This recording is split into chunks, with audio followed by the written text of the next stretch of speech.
গণজোয়ারে ভাসছে চাঁপাইনবাবগঞ্জের শিবগঞ্জ উপজেলা বিএনপির ধানের শীষ। চাঁপাইনবাবগঞ্জ জেলা প্রতিনিধি মোহাম্মদ সেতাউর রহমানের প্রতিবেদনে মান অভিমান ভুলে গিয়ে স্বাধীন চেতনায় শহীদ জিয়ার ভক্তরা ধানের শীষের প্রার্থীর পক্ষে স্লোগান দিতে পেরে নিজেদের উজাড় করে দিচ্ছে। শহীদ জিয়ার গড়া সংগঠন বিএনপির সাবেক চেয়ারপারসন মরহুমা বেগম খালেদা জিয়ার প্রাণ উজাড় করে ভালোবাসায় আবেগাপ্লুত হয়ে মন প্রাণ উজাড় করে অধ্যাপক মোহাম্মদ শাহজাহান মিয়ার পক্ষে ধানের শীষ প্রতীকে ভোট চেয়ে স্লোগানে স্লোগানে মুখরিত করে তুলেছে চাঁপাইনবাবগঞ্জের শিবগঞ্জ ১ আসনের নির্বাচনী এলাকা।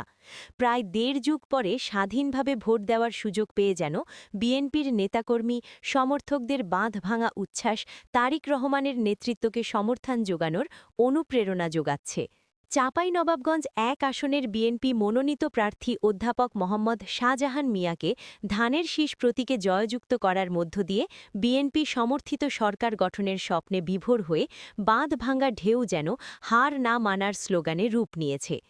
অপরদিকে বিএনপির মনোনীত প্রার্থী চাঁপাইনবাবগঞ্জ ২ আসনে মোহাম্মদ হারুনর রশিদ ও চাঁপাইনবাবগঞ্জ ৩ আসনেও আলহাজ মোহাম্মদ আমিনুল ইসলাম শক্ত অবস্থানে আছেন। তবে চাঁপাইনবাবগঞ্জের ৩টি আসনেই মূল প্রতিদ্বন্দ্বী হিসেবে বাংলাদেশ জামায়াতে ইসলামীর প্রার্থীরা অবস্থান করছে। আমি সর্বোচ্চভাবে চেষ্টা করব এবং আমার এই উপজেলাকে, নির্বাচনী এলাকাকে আমার স্বপ্নের উপজেলা, আদর্শ উপজেলা হিসেবে আমি আইডিয়াল মডেল উপজেলা হিসেবে আমি গ্রহণ করবো ইনশাআল্লাহ।